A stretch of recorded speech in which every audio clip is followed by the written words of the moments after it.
आग से जान माल का नुकसान नहीं है। दमकल की टीम ने आग पर काबू पा लिया है। रविशंकर के दिल्ली स्थित आवास में आग लगी है।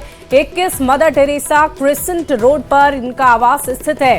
पूर्व केंद्रीय मंत्री रह चुके हैं रविशंकर प्रसाद, जिनके घर में आग लगी है। तस्वीरें भी हम आपको दिखा रहे हैं और ये तस्वीरें आप देख पा रहे होंगे। दिल्ली से ये बड़ी खबर आ रही है। दमकल की टीम ने आग पर काबू पा लिया है। अच्छी बात ये रही कि जान माल का कोई नुकसान नहीं हुआ है। रविशंकर के दिल्ली स्थित आवास में आग लगी है। इस वक्त की ये बड़ी खबर आपको बता रहे हैं। बीजेपी सांसद हैं ये, जिनके घर पर आग लगी है। रविशंकर प्रसाद के घर में लगी आग और दमकल की टीम मौके पर पहुंची है, जिसकी तस्वीरें भी आप देख रहे हैं। दमकल की टीम ने आग पर काबू पा लिया है। फिलहाल सब कुछ बेहतर स्थिति में है।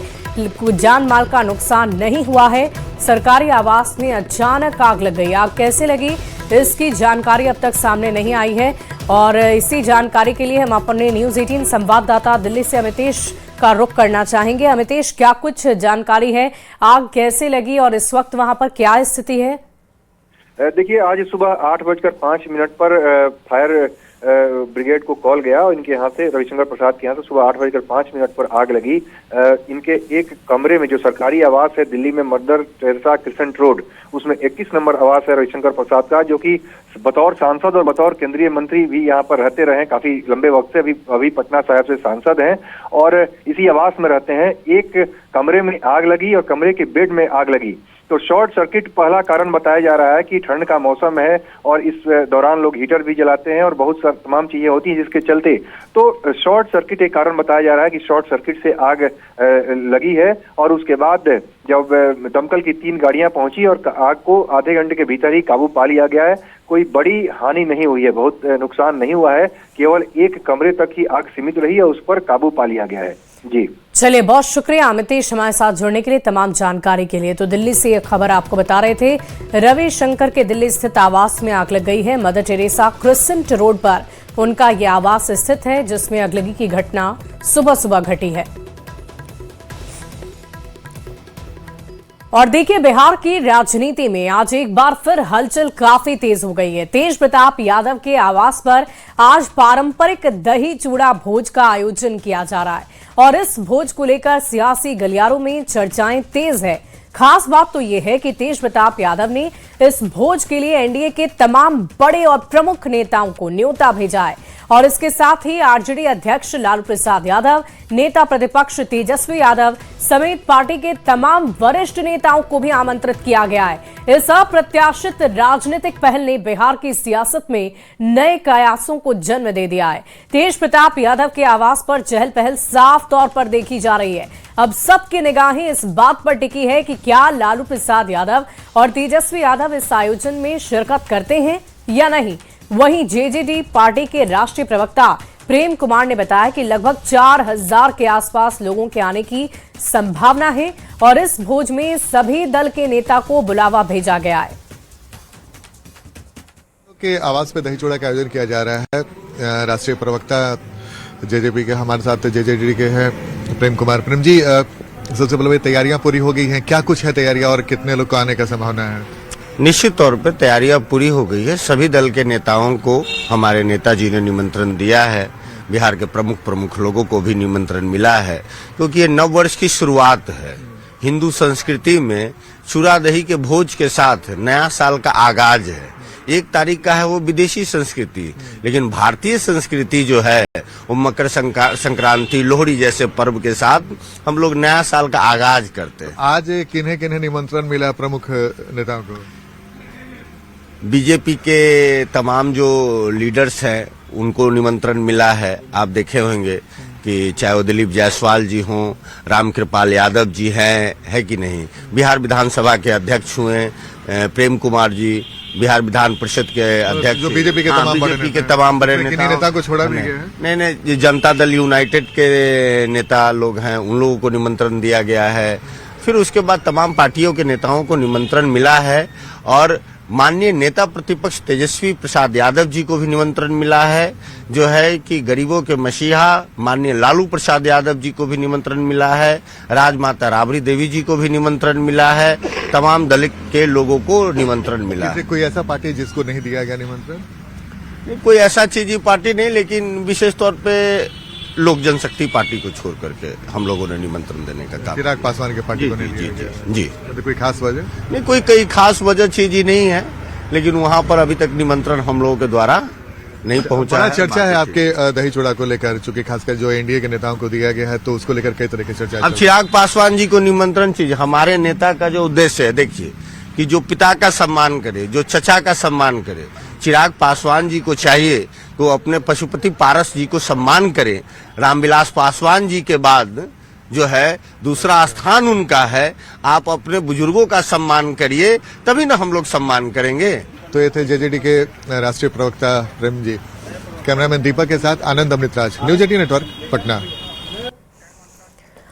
और देखिए, तेज प्रताप यादव के आवास आपको सीधे लिए चलते हैं। इस वक्त हमारे न्यूज 18 संवाददाता पटना से रवि एस नारायण उसी जगह से लाइव जुड़े हुए हैं। रवि, खास तस्वीरें हम देखना चाहेंगे। बड़ा उत्सव है, बड़ा दिन है, बड़ी तैयारी की जा रही है। क्या तैयारियां इस वक्त वहां चल रही है, उन तस्वीरों को जरा दिखाइए हमारे दर्शक जो इस वक्त देखना चाह रहे हैं। जी बिल्कुल। और देखिए, तेज प्रताप ने जिस तरीके से आज चूड़ा दही का भोज किया है और जो आमंत्रण दिया है वो अपने आप में काफ़ी खास है।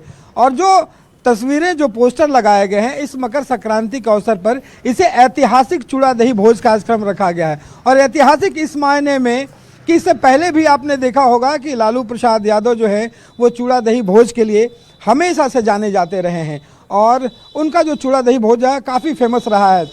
लेकिन उसके बाद जब चूड़ा दही भोज लालू प्रसाद यादव के आवास पर नहीं हुआ तो ये परंपरा जो है वो तेज प्रताप यादव ने शुरू की है। और परंपरा ऐसे शुरू की है कि पहली बार ऐसा हुआ है कि तमाम जो विपक्ष है, सत्ताधारी दल है, गठबंधन है, एनडीए के तमाम जो घटक दल हैं, तमाम लोगों को उन्होंने आमंत्रण किया है। विजय सिन्हा हो, विधानसभा अध्यक्ष हों, या फिर रामकृपाल यादव हों, उपेंद्र कुशवाहा हों, तमाम जो विरोधी दल के माने जाते हैं, लेकिन तेज प्रताप यादव ने इसकी शुरुआत जो है वो की है और ये बड़ा खास है। और यहाँ पे देखिए, जो लोग हैं, उनके चाहने वाले, उनके समर्थक जो हैं वो यहाँ पहुँचना जो है वो शुरू कर दिए हैं। और यहाँ पे आपको दिखाते हैं, इनसे बात भी हम लोग करेंगे।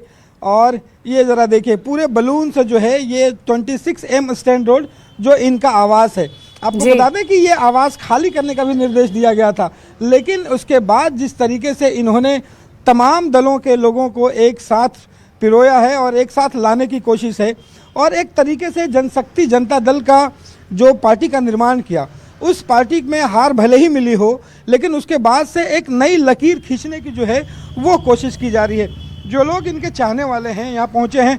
आप जनशक्ति जनता दल से? हाँ, वो हम लोग जनशक्ति इस जनता दल भोज को कितना बड़ा भोज मान रहे हैं? बहुत बड़ा सा भोज है, इसमें कोई राजनीतिक नहीं है। ये तो मकर संक्रांति के उपलक्ष्य में बड़ा अपना भोज दे रहे हैं।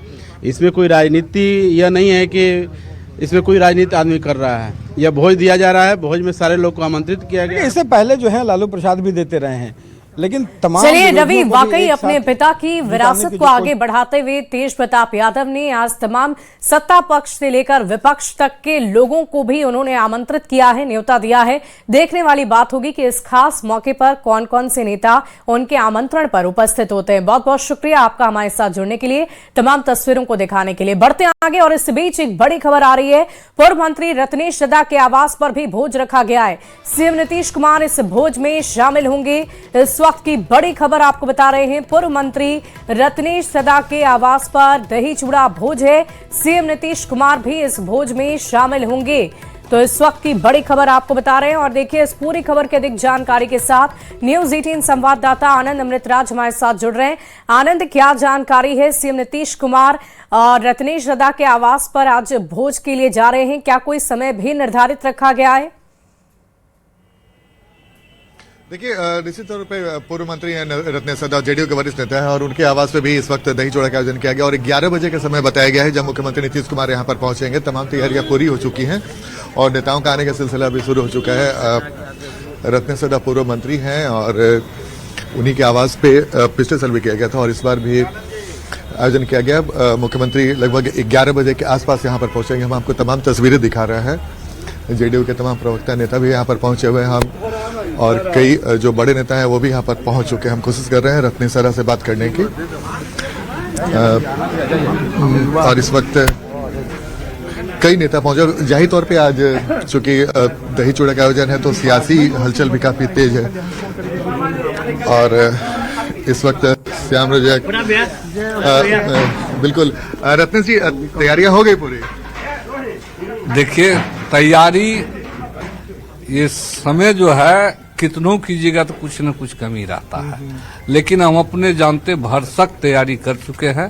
क्या क्या है आज आपके आयोजन में? चलिए भीतर। आइए हम आपको दिखाते हैं। प्रदेश अध्यक्ष जो पहुंच गए हैं, श्याम रजक भी हैं, पूर्व मंत्री वो भी पहुंचे हुए हैं और हम आपको दिखाते हैं कि कुछ देर के बाद जब यहाँ पर मुख्यमंत्री पहुंचेंगे तो बिल्कुल। कहाँ से लाया दही आपने? बेगूसराय से। बेगूसराय का? हाँ, बेगूसराय। क्या खास है बेगूसराय के दही में? केवल बकेन भैंस का दूध लाए हैं। बकेन भैंस का दूध? हाँ। तो देखिए, पूर्व मंत्री रत्नेश सदा के यहाँ भोज की ये तस्वीरें आप देख रहे थे। बिल्कुल। देखिए, इस वक्त आपको दही की तस्वीर दिखा रहे हैं। कितना है दही? कितने लोग का इंतजाम? 5 क्विंटल। हाँ, 5 क्विंटल दही। और चूड़ा वगैरह कहाँ से लाए हैं? चूड़ा लाए हैं भागलपुर से। भागलपुर का कतरनी चूड़ा? हाँ, कतरनी। तो ये चूड़ा हम आपको चूड़ा है। हाँ। और गया का कुछ है। अच्छा, गया का। चलिए आनंद, बहुत शुक्रिया तस्वीरें हम तक पहुंचाने के लिए। रत्नेश सदा के आवास पर क्या तैयारियां की गई है वो तस्वीरें आप देख रहे थे। हमारे न्यूज 18 संवाददाता आनंद आप तक तस्वीरें पहुंचा रहे थे।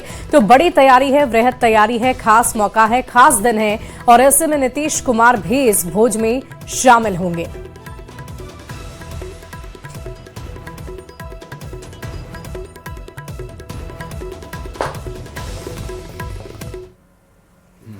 बिल्कुल। तो देखिए, हम आपको तस्वीर दिखा रहे हैं।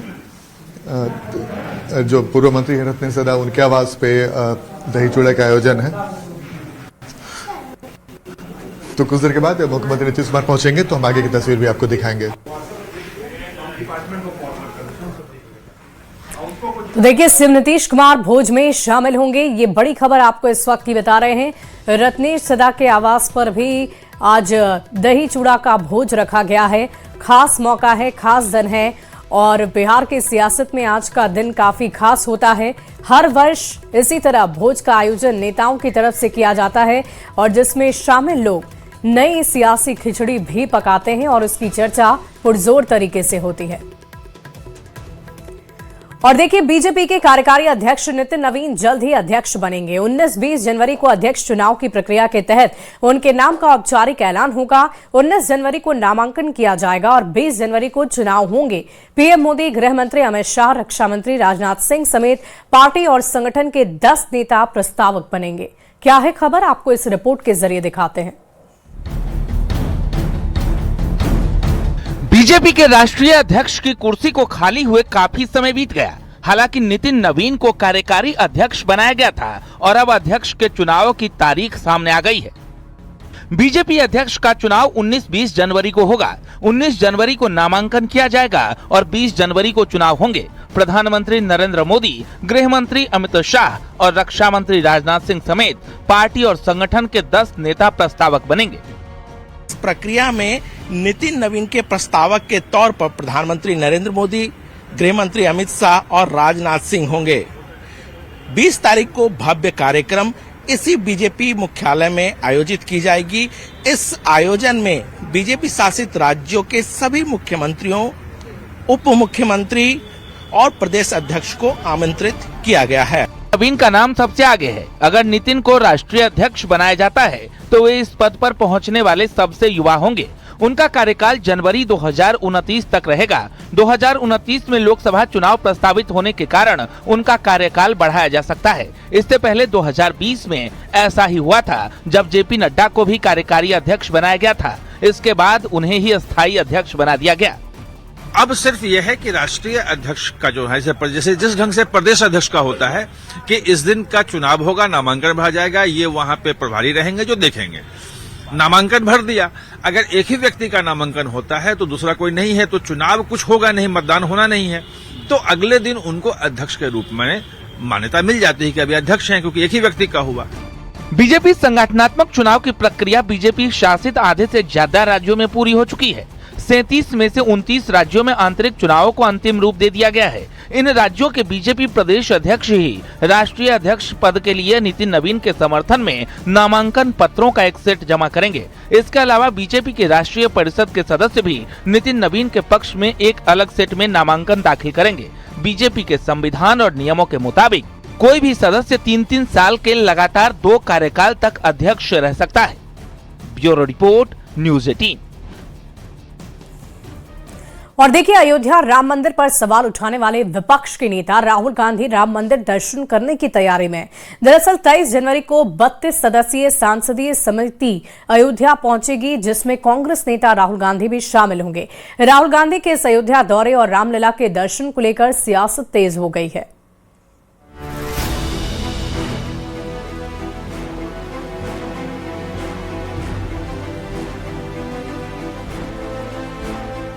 तेईस जनवरी को संसदीय समिति का अयोध्या दौरा प्रस्तावित है। समिति के पदाधिकारियों में कांग्रेस नेता राहुल गांधी का भी नाम शामिल है। इसे लेकर कांग्रेस के वरिष्ठ नेता तनुज पुनिया का कहना है कि राहुल गांधी मंदिर निर्माण पूर्ण होने के बाद रामलला के दर्शन कर सकते हैं। राहुल जी ने स्पष्ट किया था कि जब तक पूरा मंदिर नहीं बन जाता, और साथ ही साथ चारों शंकराचार्यों ने भी ये स्पष्ट किया था कि जब शिखर और ध्वज की पूजा हो जाएगी तब जाएंगे। तो जल्द ही जो है राहुल जी भी राम मंदिर जाएंगे, क्योंकि अब मेरे ख्याल से ध्वज के कंप्लीट हो गया है। तो वो तो स्पष्ट था, जब अधूरे मंदिर में कोई पूजा करने नहीं जाता। दरअसल साल 2016 में भी राहुल गांधी अयोध्या गए थे। उस दौरान उन्होंने हनुमानगढ़ी में दर्शन कर संतों से आशीर्वाद लिया था, लेकिन रामलला के दर्शन नहीं किए थे। वहीं राम मंदिर ट्रस्ट ने उन्हें प्राण प्रतिष्ठा समारोह में भी आमंत्रित किया था, लेकिन वो नहीं पहुंचे। अब उनके अयोध्या दौरे पर संतों ने भी निशाना साधा है। काल से निवेदन करना चाहता हूं कि चलो सद्बुद्धि तो आई। जो राम को काल्पनिक कहने वाला, राम मंदिर के विरोध में 16-16, 17-17 वकील खड़े कर देने वाला, जो यह कह दे कि मंदिर नौजवान आता है लड़की छेड़ने के लिए, हिंदू हिंसा हिंसा हिंसा, हिंदू हिंसक, आज राम के चरण में, राम के शरण में आओ, वेलकम, स्वागत है। हम भी आपको माला पहनाकर स्वागत करेंगे। कि राहुल गांधी अयोध्या रामलला का दर्शन करने सिर्फ इसलिए आ रहे हैं कि उनके सारे नफरत के जो है हथियार खत्म हो गए और जनता ने उनको तवज्जो नहीं दिया। तो फिर से वो कांग्रेस को जो है जीवित रखने के लिए, क्योंकि कांग्रेस अब सत्ता में वापस तो नहीं आने वाली है, लेकिन जीवित रखने के लिए राम का शरण में दिखावा करने आ रहे हैं। अभी तक इन्होंने अयोध्या दर्शन के लिए नहीं आया, अयोध्या को उपेक्षित रख रहे थे। समय नज़दीक है, ये लोग जो हैं समय समय पर रूप बदलने का काम करते हैं। यही लोग हैं जो राम जी को जो अस्तित्व पे सवाल खड़ा करते थे, राम सेतु को काल्पनिक कहते थे, आज रामलला का दर्शन करने के लिए कालनेमी के रूप में आ रहे हैं। ये सनातन विरोधी हैं, राष्ट्र विरोधी हैं। राहुल गांधी के अयोध्या दौरे पर राजनीति तेज हो गई है। हालांकि राजनीतिक जानकारों का मानना है कि प्रदेश में अपनी खोई हुई जमीन तलाश रही कांग्रेस अब हिंदुत्व के मुद्दे पर बीजेपी को वॉक ओवर देने के मूड में नहीं है। राहुल गांधी का अयोध्या जाना न केवल पार्टी के लिए सॉफ्ट हिंदुत्व के एजेंडे को धार देगा, बल्कि बीजेपी के उस नैरेटिव को भी कमजोर करेगा जिसमें कांग्रेस को राम विरोधी बताया जाता रहा है। Bureau report, news 18। वहीं राहुल गांधी के संभावित अयोध्या दौरे पर बीजेपी ने निशाना साधा है। डिप्टी सीएम केशव प्रसाद मौर्य का कहना है कि बीजेपी की बढ़ती ताकत के सामने कांग्रेस नतमस्तक हो रही है। भारतीय जनता पार्टी की बढ़ती ताकत के सामने कांग्रेस नतमस्तक हो रही है। अन्यथा जो श्री राम जन्मभूमि पर मंदिर निर्माण का विरोध करते थे वो रामलला के दरबार में क्यों जाएंगे, बाबा विश्वनाथ जी के दरबार में क्यों जाएंगे। आज जो भी राजनीतिक दल या नेता किसी मंदिर में जा रहा है, जनेऊ दिखा रहा है, टीका लगा रहा है, तो भाजपा की बढ़ी हुई ताकत का एहसास है। तो जिनकी आस्था राम में नहीं रोम में होती है, उनके रोम रोम में राम द्रोह भरा हुआ है, और हो सकता है इसी वजह से वो राम जी को ना मानते हैं और बार बार उनकी पार्टी भी प्रभु श्री राम का अपमान करती है। आज ही की खबर है, अयोध्या के मंदिर में बिल्कुल नहीं गए हैं, और 500 साल के संघर्ष के बाद जिस तरह अयोध्या में भव्य राम मंदिर बना है, लोगों ने उन्हें कई बार पूछा है, लेकिन वह उसमें जाने को तैयार नहीं है। दिखाता है कि वो यहाँ की संस्कृति, यहाँ की धर्म, यहाँ की धरोहर से पूरी तरह से अपने आप को अलग मानते हैं। और इस बीच कटिहार से बड़ी खबर आ रही है। जेवर दुकानदार पर जानलेवा हमला हुआ है। रंगदारी नहीं देने पर हमला किया गया। धारदार हथियार से हमला हुआ है, उसे जख्मी किया गया। सदर अस्पताल में फिलहाल इलाजरत है। बड़ा बाजार चंदूलाल स्कूल के पास की ये घटना बताई जा रही है। दुकान के मालिक धीरज कुमार दुकान में बैठे हुए थे और इसी दौरान अचानक नशे में युवक दुकान पर पहुंचता है, रंगदारी की मांग करने लगता है। रंगदारी नहीं देने पर युवक ने जेवर दुकान के मालिक धीरज पर धारदार हथियार से हमला कर दिया, जिसके बाद वो फिलहाल जख्मी बताए जा रहे हैं। तो देखिए, कटिहार से ये खबर है जहां जेवर दुकानदार पर जानलेवा हमला हुआ है। तस्वीरें भी आप देख रहे हैं। इस वक्त वो इलाजरत चल रहे हैं। रंगदारी का मामला है। रंगदारी नहीं देने के वजह से उन पर अटैक किया गया, हमला किया गया, जिसकी वजह से इस वक्त वो जख्मी अवस्था में। उसका भी इलाज चल रहा है क्या? हुआ था और उसी समय एक आपराधिक टाइप का लड़का आया, इसके दुकान में रंगदारी मांगने लगा। इसी क्रम में जब इससे बहस होने लगा, उसके पास डबिया था, डबिया निकाल के दुकान मालिक के ऊपर हमला कर दिया, जिसमें 3-4 जगह इसका सर, गाल, गला में जख्म हुआ है। और